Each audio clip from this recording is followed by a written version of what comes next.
So thanks for joining us today. This is just a fun little experiment with this new technology, but it is tied to real work we want to do of trying to shape a response to the New York Times op-ed from this past Sunday. So why don't we go around the I don't know how to even to talk about this, go around the panels that we can all see in front of us. Elizabeth, can you see us? Are you looking at I video? can. I see you, and I'm Okay. sorry. I just feel so behind here. This is great. Okay. Well, let's go around and have people introduce themselves. I don't know if everybody sees this in the same order or not. But I can see to the next person to the right of my frame is Jeff. Hi, I'm Jeff Perot. I'm the new communications coordinator here at Imagining America, and I am recording this, and I'm really anxious to hear what everyone has to say. Okay. And then Mark. My name is Mark Johnson. I'm on the call as the new executive director of the Center and Library for the Bible and Social Justice, which I'm the first employed staff. It's a resource of about 6,000 volumes at the intersection of theology and social justice, economic, racial, environmental. And our goal is to make biblical studies and social analysis accessible to the seminary, the sanctuary, and the streets. So it should be immediately obvious that I'm curious as to how one engages public intellectuals in the spiritual and the theological end of the spectrum in social justice issues. Scott and I have known each other for more years than we will admit. So sort of watched each other bounce around. My last role was 7 years as the National Executive Director of the Fellowship of Reconciliation, America's oldest multicultural interfaith peace fellowship. I'm anxious to see how a group works in this fashion to something like editorial. Thanks, Mark. Adam? Guys, Adam Bush, past director of the PAGE program and a board member of IA, one of the co-founders of College Unbound, program based out of Providence, Rhode Island, working with full-time working adults, thinking about engaged and integrated curriculum that aren't asking students outside the work that they're doing in daily life, but recognize the knowledge making that's going on in those spaces.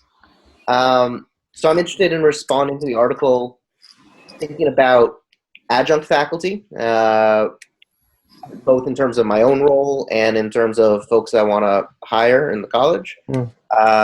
Thinking about it in terms of graduate students and professionalization and training. I think about it in terms of adults and some of the full participation work about not just faculty and their relationships with the university. Thanks. Jamie? I'm Jamie. I'm the Assistant Director of Imagining America, and my background is in the arts, and so I'm interested in thinking about the disconnection of the disciplines from the real world. And in my own experience, the arts training was connected to the arts industry, which was representing a really limited, narrow group of stories, as limited by race and class, and a really elitist arts industry fueling arts training and arts education. And so I feel like part of my life work is about helping the movement to reclaim the democratic and the populist arts. And that's why it's so great to work at Imagining America. Great. Well, Jamie just wrote a wonderful piece on what she just was mentioning for a new book that's coming out this fall that Harry Boyd is the lead editor of. Thanks. John. Hi, I'm John. John Armstrong. I'm a PhD student at Cornell University, and I work on the Food Dignity Project with Scott Peters. And I haven't really put too much thought about what I'd want to say in response or to this article. I read it just a couple of days ago, actually.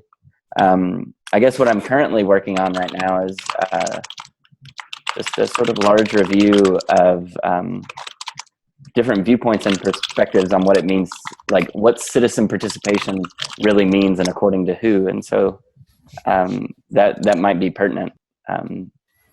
here. Okay, Elizabeth. Hey there. I feel I'm this white faceless thing on the screen. I've actually met you, Adam. I was at the Highlander conference that Megan Voorhees and some others organized, and I thought, oh, I know, there's Adam. I am the Director of Community Engagement and Outreach at the University of Tennessee in Knoxville, and I'm housed in the Office of Research, which is about as researchy, left-brainy as you can get. I am not an academic, though. My background is in nonprofit management and writing in various places. I kind of come to the academic world by marriage. My husband is a professor here, and I kind of walked through his graduate career with him a little bit, and I'm actually back in graduate school myself now, finally. But several people sent me this article. It was funny. It kept arriving in my inbox from different people who, and I have to admit, I had very mixed feelings as I was reading it. Partly as a former English major, I like words, and I think that I think it downplayed the role of the importance of using sort of specialized language sometimes when we're talking about specialized things. But I also think it's important to raise this this question of how do we stay relevant in the public sector? How do we be part of the community without losing what we are as an academic institution, as academics? So that was kind of and I have mixed feelings and I don't know how to resolve them. So I was just really excited. I posted this question on the Engaged Scholarship Consortium listserv and got a response that said, hey, come and join this video conference. We're talking about this too. So I'm glad to be here. Well, thanks for joining us. And we as we said in the communication, we're interested in crafting a response or several responses. The many people that have responded directly to the New York Times and Inside Higher Education and some other places. So I guess this is a time for us to pose perspectives and questions. And Elizabeth, you already opened it with what you just said. So I wondered if we can just go right from Elizabeth, the point you just made, to see if anybody wanted to respond to what she was mentioning just there. The kind of, you were expressing in some degree mixed feelings. Mixed feelings, yeah. Anybody else want to jump in? Well, this is Mark. It certainly seems that at one level, of course, it's a critique that has merit. Yes. And so that's what's unsettling and inviting at the same time. And then the other is that it does provide an invitation to reveal, to lift the veil on a lot that's going on. I think some of the early responses, Scott, to your querying people was that obviously Kristof couldn't or didn't know about a lot of the ways in which his premise was underinformed. And so those seem to me to be the two, at least two of the ways of responding. One is, yes, it's a legitimate critique that's constantly a problem within the relationship of the academy and the world, and yet there is no way to be fully informed enough to that kind of critique. Adam, you about to say something? Maybe. I mean, I'm just thinking it through. Like, I think what you're raising, Elizabeth, is also about, it's not an either-or proposition. I think language can both be inviting and exclusionary. I think, it's not that use big words and then people don't know what you're saying outside of the academy. And there's a beauty to the process of learning to understand those words that I think can also be an inviting one. And so it's about the intent behind those that I think we want to be talking about, and not position it as use different language. The end. It's how to understand the language in different ways and how to use many languages at once.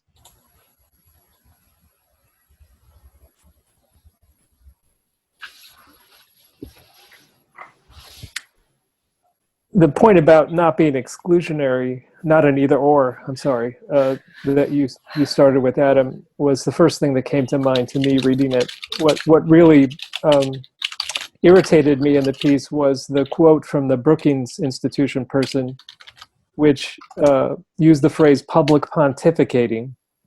And I think the article essentially communicated a one-dimensional understanding of the role of academics and scholars in public life, which is basically just talking at people. So that's the biggest problem for me, is the one-dimensional, narrow, one-way understanding of engagement. Well, I think it also plays into people's understanding of pedagogy and classroom practices. And so the whole push about like flipping the classroom. So you Right. put the lecture online. If that's all that Yeah. is happening in that space, then Right. it really is just pontificating, and someone can ingest that however they need to on their own time. But if Yeah. you're really understanding the space of the classroom as one that's interactive and is about engagement, the sort of push for this flipping can't happen, doesn't carry the same weight. Mm-hmm.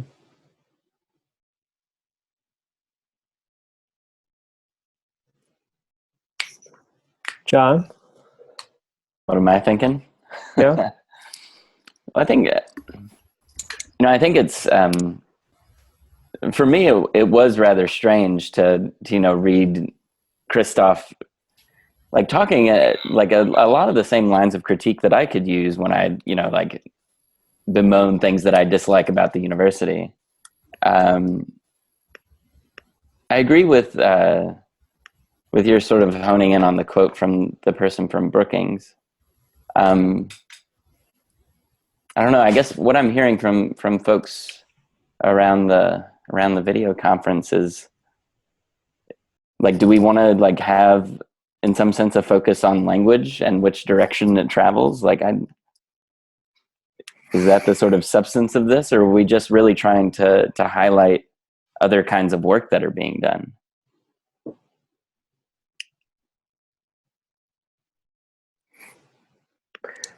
Jamie? Elizabeth, I also liked your question that you posted on LinkedIn, which is this kind of coverage helping or hurting our movement?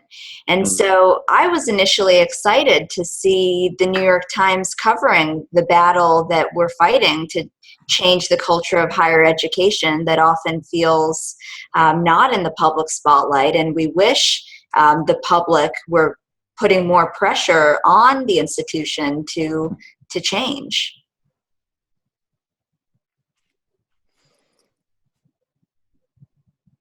Elizabeth, do you have a response to that? I do. Sorry, I'm multitasking. I'm reading the chat and figuring out the microphone. Uh-huh. Yes, I think because one of the conflicts that I feel is something that I think is always kind of a danger that we're flirting with, which is, and Kristof actually mentions this in his article. He sort of gives two reasons for irrelevance, and one he does put on the public, which is kind of this anti-intellectualism.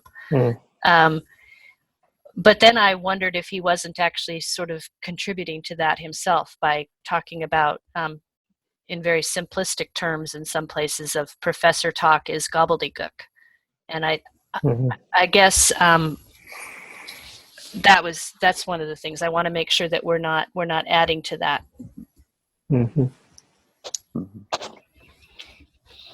Shooting ourselves in the foot. I think there's a higher level of discourse that we can have, and I'm struggling to that. I think that some of the way that the question, the way that you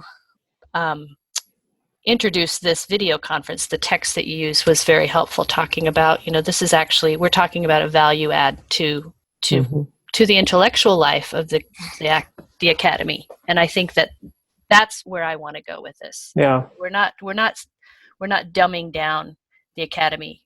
That's not how we become relevant. I think there are several threads in thinking myself about a response, there are several threads. One of them is the one that I mentioned a minute ago, which is and that Adam mentioned, is sort of not an either or, but the thread of simply making the point that there are a multitude of ways for people in higher education to be engaged in public life and in democracy, politics, well beyond the public pontificating. And that this isn't, as has been mentioned in the piece that was published in Higher Ed by Gwendolyn Beetham, this is work that's already happening. It's already out there. And the New York Times article sort of disappears everybody that is already out doing this work. And as she writes, that reflects a certain kind of racialized and gendered perspective. So there's one thread that's simply about pushing back against the narrow view of the role of academics in public life and the role of higher ed in public life. But Adam, and the things I was hearing you say, there's a whole nother thread about sort of the destabilizing where higher education happens, where the classroom is. And I would say in connection to that, recognizing that the work of the intellectual work and theoretical work in the world is not just done by academics. That that it's done by a lot of folks and social movements and organizations and institutions. I mean, all over. And so there also is a thread of kind of decentering intellectual work from the academy and helping to reveal the ways in which that's being done in community settings. And I think that's what examples like Adam, your work with College Unbound represents. So there's that thread. And then I have to say, earlier, before we started this call, John mentioned having a conversation with a mutual friend of ours. When I posted this on my Facebook, it's sort of encouraging a response. One of our community partners in this Food Dignity Project, I had posed the question just somewhat snidely, yes or no, question mark, and here's the op-ed, and his response was yes and no, exclamation point, instead of question mark. And he mainly focused on the no side and basically saying, the higher ed already has enough power. I don't want to give these people any more power, these intellectuals. So there's a whole nother thread there about power dynamics and who gets to have a voice and who influences. So the article again sort of reinforces the privilege of the academic situated voices. There's those three threads of this to start with, and certainly other ones. Yeah, there's another old one that goes back to Isaiah Berlin and the Fox and Hedgehogs, and it's a both and. You need people who burrow down and are deep single issues, and people who have more eclectic and broad-based. Yeah. I mean, if people are into some light reading, Nicholson Baker's new book, The Traffic Sprinkler, is fascinating because, amongst other things, it weaves through the narrative of this romance and comedy ongoing references to drone warfare and Medea Benjamin's work and others out there in the streets protesting, and asks this series of questions throughout about how to engage a growing portion of the population in questions, and is there a question to be answered. So I tend towards that end of the spectrum, sort of an eclectic style. And one of my thoughts is maybe every op-ed serves to generate a conversation somewhere in the world. But this one seems to have obviously engaged us, maybe a broader spectrum of response. Maybe there's even a case study in it that would be served by IA or somebody else, working systematically to collect what are the ranges of commentaries and what are their intent in terms of responding to this. What do we learn from the article? On the other end of the spectrum, I say you go back to whatever it is that's most important to you, but informed by this particular concern, and look for opportunities to reference it so that people continue the dialogue in the context of whatever issue most engaging. Mhm. Jeff, do you have a perspective or comment here? That was someone had come in. Okay, I'm just asking if you want to jump in. Will do.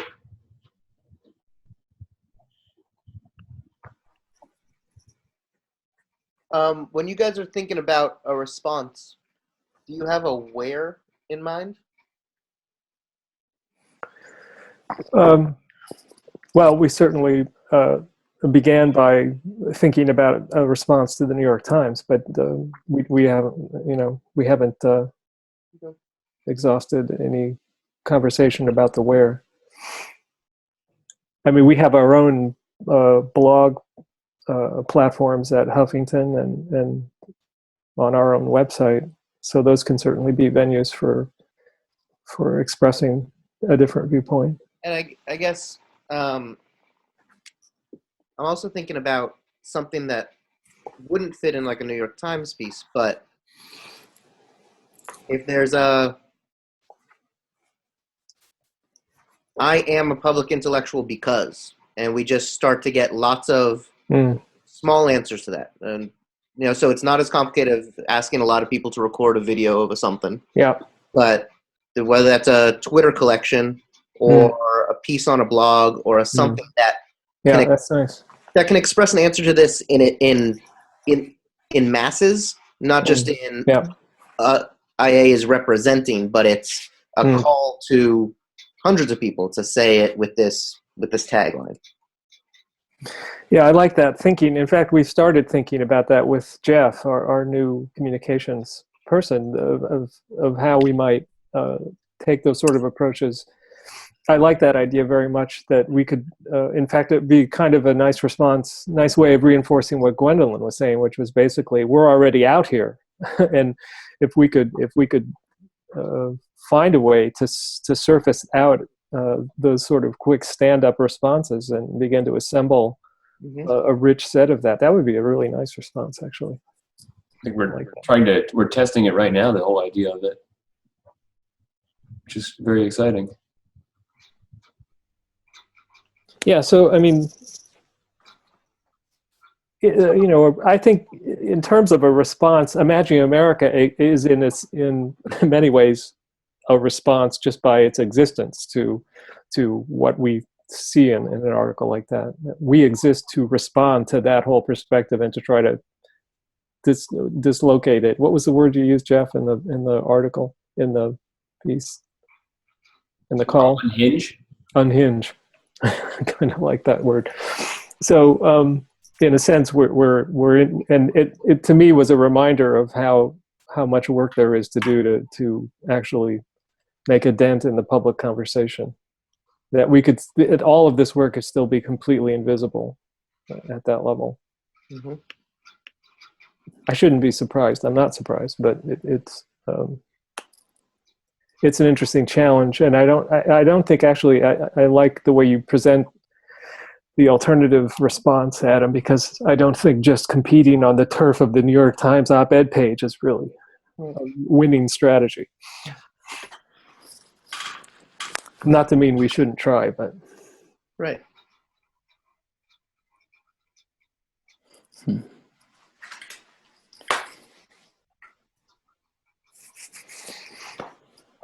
Well, this is Elizabeth again, and I'm thinking, and I have to admit, I've been circling Imagining America for some time. My connections have been more with the Engagement Scholarship Consortium and with the APLU's Council on Engagement and Outreach. But there's always, to me, felt like there was something kind of missing in those pieces. Maybe partly because of my own disciplinary background. But I'm thinking of Adam's question about the where. I really like the idea of I am a public intellectual because, and I don't know if this would be a conversation that you would be interested in inviting any of these other national groups to, maybe you would spearhead it as an organization, but some of these, because I'll tell you, the first place I got this from was Hiram Fitzgerald, who is currently serving as the chair of the Engagement Scholarship Consortium. Mm-hmm. So I think there's an interest in this. Yeah. And it might be that, and that organization also does have 2 journals. Mm-hmm. So I don't know that would be less immediate. Of course, it would take a while for it to be published there, and maybe the strength of this is kind of this is very topical. Mm-hmm. It might be, I don't know if you're thinking of social media, or of course that's something that your organization I think does better than most of the others. But I guess my question is twofold: first of all, whether you would be interested in pushing this out to other kind of engagement organizations, and second, whether you might be interested in a kind of a more journal-y kind of a venue for this, or if that's not something you want to put on the table. I like the idea of reaching out, and we work in partnership with the organizations you named, and this could certainly come into that conversation as an idea of a possible way to continue collaborating. One of the things that's hanging me up here, I have to say, is I don't actually like the term public intellectual, and I am. Thanks. In fact, I've written about that because as I've delved into the history of the literatures that look at the history of the roles of intellectuals in politics and public life, there's been different terminologies and different language. The term we use is either public scholarship or publicly engaged scholars, and that represents to me something quite different than what the public intellectual idea has meant historically. It really has meant people who write who do public pontificating. That's really what it's meant. Some people have invested a lot more meaning in it than that, but the general way it's understood is it means when intellectuals speak in public to public audiences, they're being a public intellectual.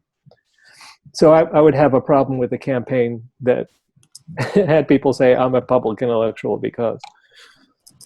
Maybe one of the invitations is to identify oneself as what one sees one. Sure. Context. Yeah, and there's quite a number there.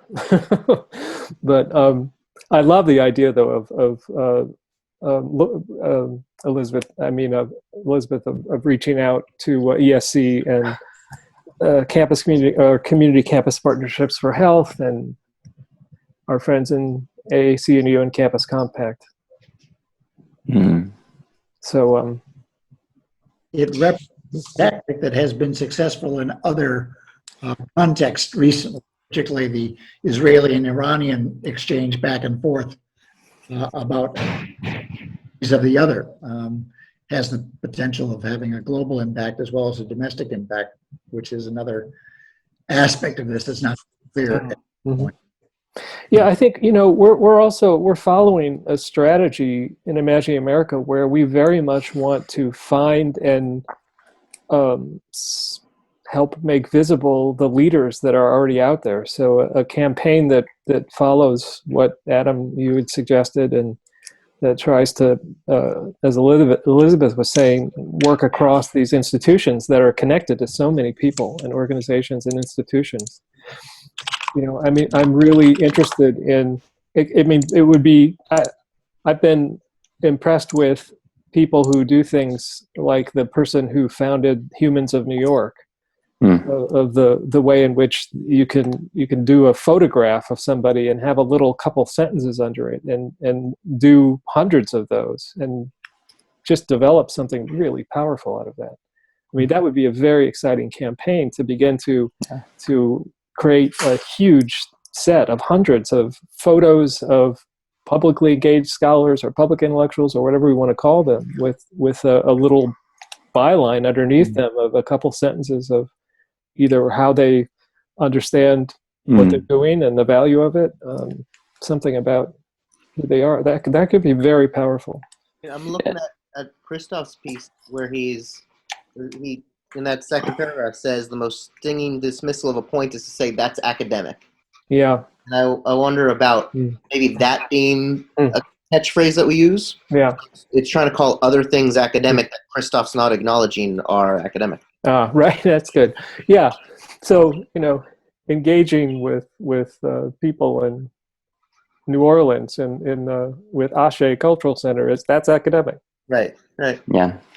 And, just thinking about the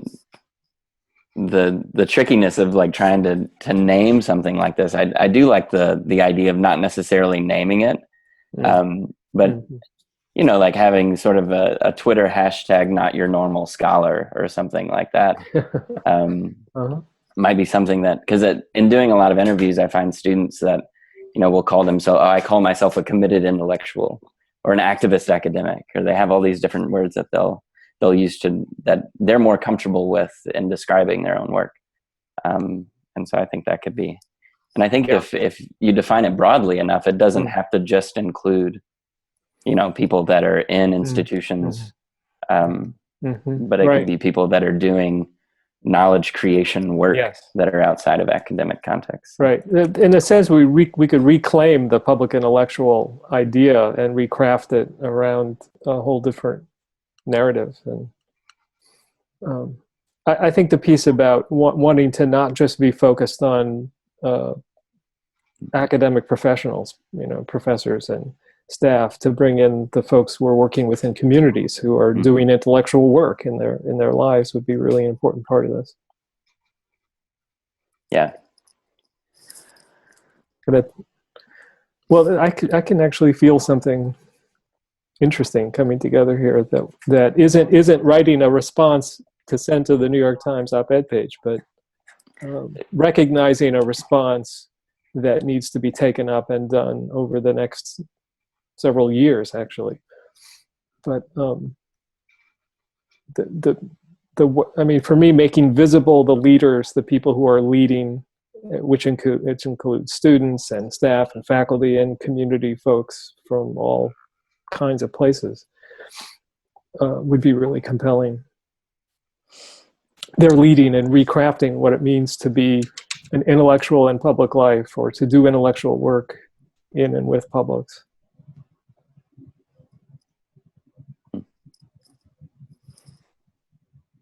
Another distinctive. Oh, sorry, Jamie, go for it.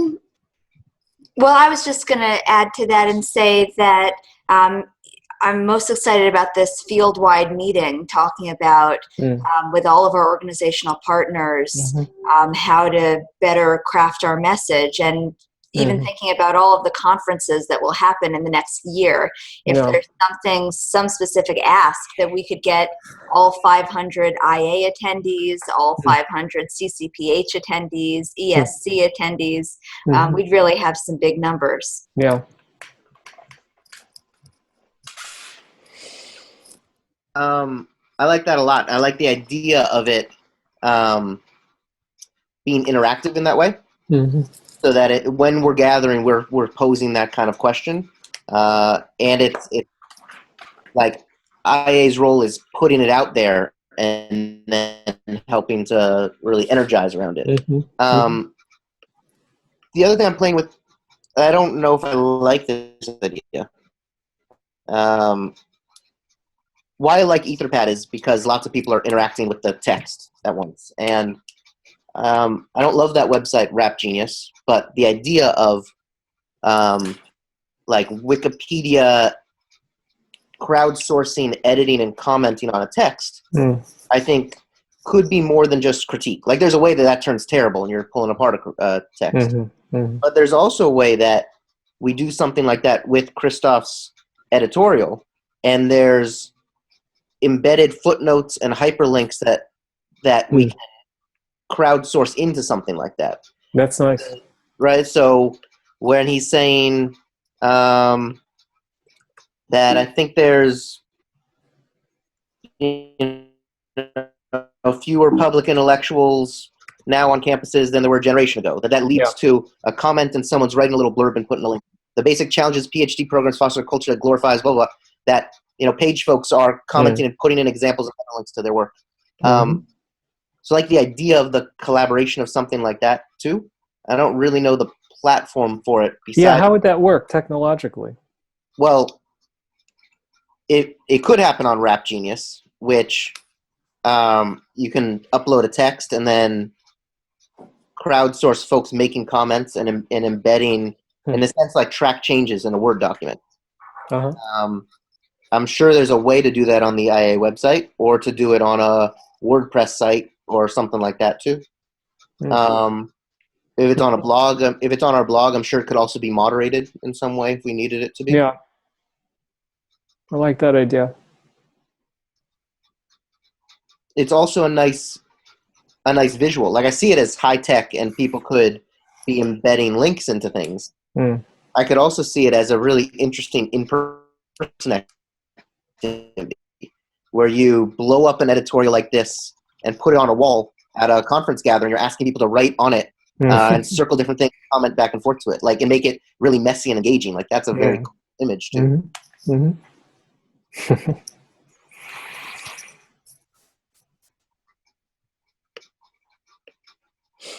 Nice ideas. Yeah, that last one suggests even a more public presentation. Blow up could have invite graffiti. Invite graffiti, yeah. The public space. Oops.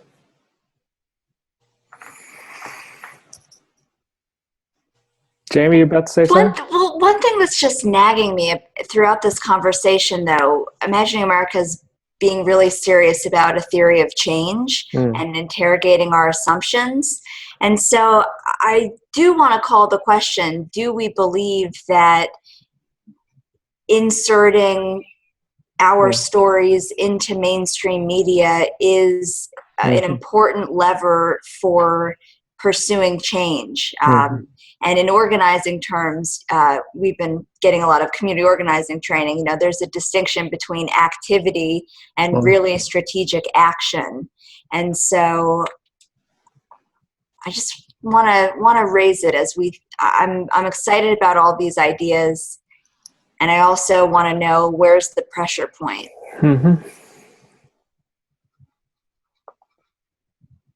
Yeah, I think that's important for us to take up. And you know, I just feel like, as I said a few minutes ago, that the op-ed is a reminder of the degree of work that we still have to do. And I'm interested in figuring out how do we as a response pick up some new things that might strategically make a difference and have influence. And it could be that finding somebody in our network who can write a brilliant op-ed as a response that communicates really what we want to have communicated would make a difference of some sort and be strategic. But it feels that's at a much different level than a campaign of surfacing out hundreds of people that we could, you know, through social media and our website, highlight their faces and a couple of sentences where they're describing, and that begins to a process of organizing something like that. I think is a kind of strategic action that furthers our work of building leadership and finding leadership. And so those aren't mutually exclusive things. And certainly I would never think an op-ed response or any of those sort of things would have the depth of influence that we need to have. So in light of what we've been talking about with our theory of change in Imagining America, and in light of our looking deeply and closely at organizing, you know, thinking of how do we find and develop leadership and build relationships, right? Because I mean, I'd love to cultivate some relationships with high level, you know, well-placed, like Nicholas Kristof, who could help speak to it better. And with our presidents across the country to, you know, they could get New York Times coverage. Yeah.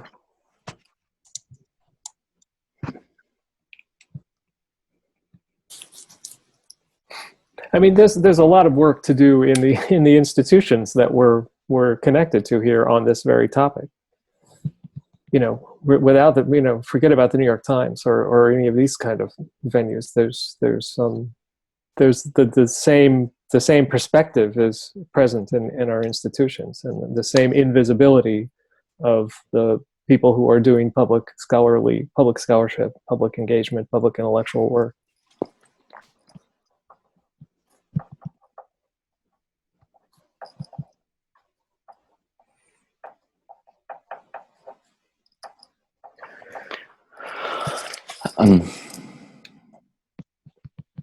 Do people think that we in Imagining America should be trying to find someone who could write an op-ed response, either to the New York Times or to another venue like Inside Higher Ed or Chronicle of Higher Ed? I mean, personally, I think that would be fine. But I guess one of the things we're thinking about is how to expand, you know, this opportunity to have a discussion around. And I think, you know, like, we're not having a talk about just having one strategy, but I mean, I just even wrote down, like, you know, I could write an op-ed for the Daily Sun, you know, that could go out that way. And even to have, you know, like finding other venues on other people's campuses, like this could spur conversation on individuals' campuses rather than just, you know, in more national institutional programs. So maybe the Page students could help with a campaign of trying to recruit graduate students and undergraduate students to write something for their institutional papers. I also think the Page folks are just starting to play with the call for fellows. There's a way that the response to this could be the application. It's a good idea, Adam. Why'd we ever get rid of you? We didn't get rid of him. He's ready to be put back into service. All right, let's do it. He's out there. Great idea. I like that. So there's a multi-dimensional piece here. I do think I think it would be worth it to really shake the tree to see if we can find somebody somebody may already be crafting a response, but we need to ask at that level. But what if actually, like, so I think there's a way that the Page Fellows call for fellows is like write a response to this. But what if also the response to this is whatever we're writing or someone's writing, and within that we're saying, and that's why the Imagine America's Page programs we ask you to join in this year-long conversation and respond to it. So our commentary is actually the reason why Page exists, why we're challenging and our recruitment of new fellows. Well, but you first. What about in the spirit of what Jamie was saying a few minutes ago, and off of these last two things? How about and we just had a debrief call with Mike Geegan and Gerald Taylor, two senior organizers with IAF. We did a 5-day training with them in January. And one of the things that occurred to me that I mentioned in that call is just that one of the biggest sources of power, and this may be a little romantic, but I think it's still some truth to it, that one of the biggest sources of power in higher education are students. But that's mostly unorganized. And when we think about who people will listen to, yet another academic professor of X at some institution writing an op-ed is like a yawn. But a set of graduates, what if the response was written by the Page students from the perspective of the next generation of scholars? That then starts to feel more powerful and interesting. So in addition to individual institutional kind of engagement, the possibility of having a collaboratively crafted piece that's presented to the New York Times out of the sort of next generation of the scholars speaking to the staleness, of what's, the piece that was Gwendolyn Beetham wrote, I think is very strong and powerful in representing, a different generation and, women as in response to the very male-oriented way that this usually is. But it could be that, this could be an interesting project to express a student perspective.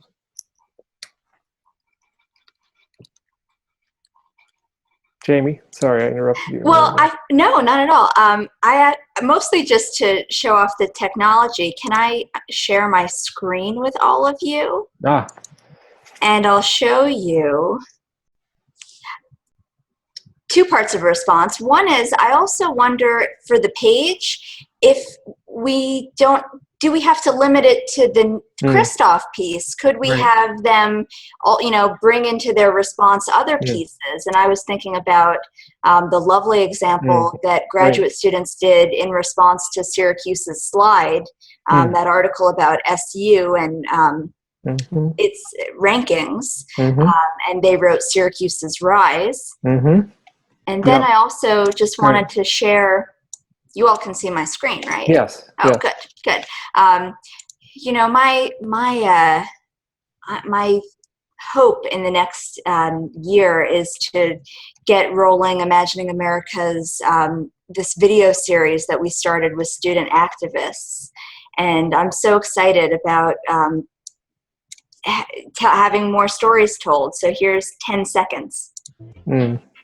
You can't say that you are a publicly engaged scholar if you don't work with the public.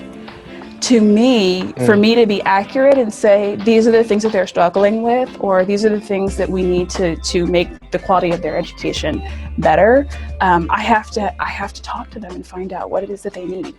So that's all. Yeah, nice. Thanks, Jamie. By the way, Jamie, I had a conversation with Brian Fry at WSKG, and he says they were just talking about this the other day, and we're wondering what happened to it. And I said that we could start that back up. We were partnering with WSKG, or wanting to, in doing additional videos. Thanks. Let's follow up. They left me hanging, but I'll reconnect. Yeah, we'll talk about that. So there's a lot of ideas here that are promising. One other just thing that maybe it's okay it gets lost in the shuffle, but Kristof's whole piece is about the individual teacher. And I think part of what is so important about IA is it really calls to task institutions. And so I like the campaign of I am a public, however it's evolved. I also think there's a role that we play by really saying, what's a publicly engaged institution that's different than an anchor institution, that's different than its number one employer in the city, that has a public mission. And we represent those schools, and how do we build throughout those schools so that public intellectuals can have a safe place to have a home. And so I'm okay if that gets lost in this too. But it also seems like that's an important role that we could play in somewhere. It's good.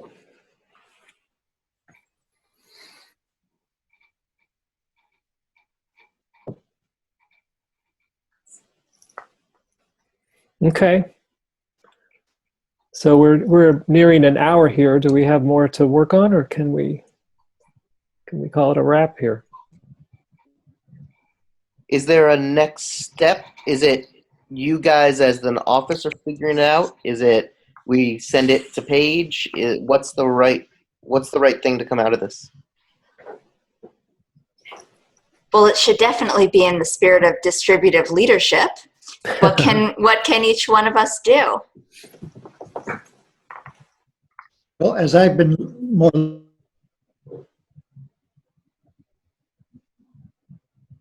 Looks like Mark got froze there. That was pretty convenient, just as he was speaking up. Elizabeth, before you have to jump out quickly, do you have a parting word? figure out the technology here. No, this is very exciting. I think all I can offer is to help distribute. I'd be very happy to do that when when you feel ready with a question. I'm just noticing the conference, it conflicts already with the Engaged Scholarship Consortium conference is, I think, the October, which is another issue I know we're all dealing with, is how we have all these wonderful gatherings and we're trying to get more coordinated about them. But I would be very happy to help with that. I think this is really exciting. And I guess that's all I can offer it now. I hope you would keep me posted and included in the conversation whichever way it goes. Sure. Well, thanks for joining in today. Well, thank you. And thank you, Jamie, for the invitation. All right. I'm going to sign off here. I need to run pick up my daughter. Okay. Take care, all. Take care. Bye, Elizabeth.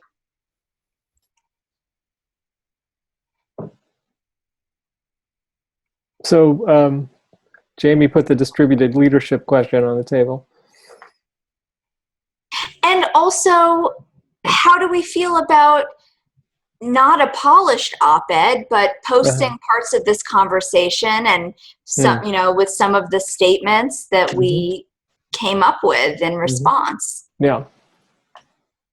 Let's see what we can do. I like that idea. I think we can put that out, and maybe then as we pull the ideas that we all put on the table here, we can put them out there and try to ask for a response.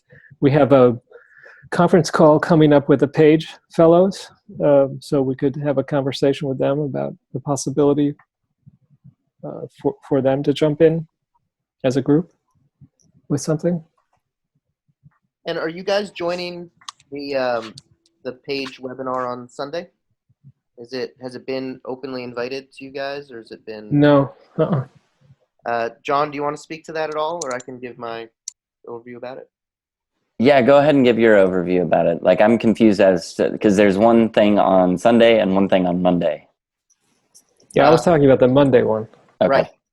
On Sunday is the first of the year's monthly Page webinars. That's between co-directors and fellows.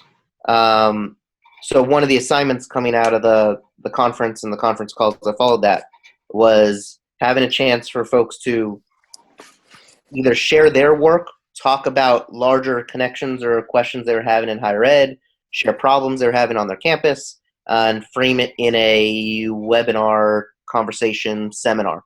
So the first one is a collaboration between Sam Franklin at Brown and Cecilia Orphan at Penn. And it's about I think they are doing an overview of the history of public engagement in higher ed, and then that relates in some ways to Sam's dissertation research.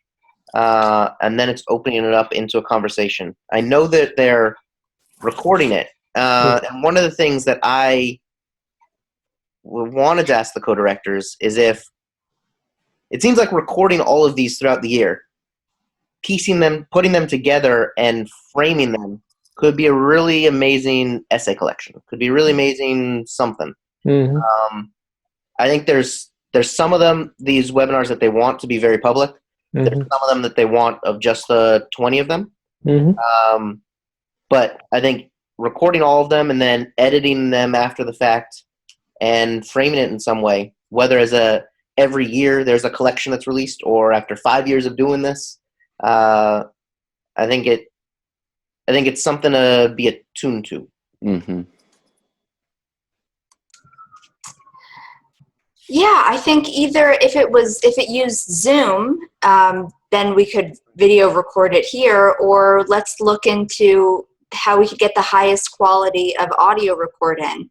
And we can shoot you some tools that Scott just got to do podcasts. Cool. That would be great. I think, yeah, if we could, as professionally as we could do that, so that we could use audio clips later and just get on in the habit of, like, whoever's running the webinar then sends the audio file to the office and we get it transcribed and then can sort of play with it on that level too, would be really good. Yeah.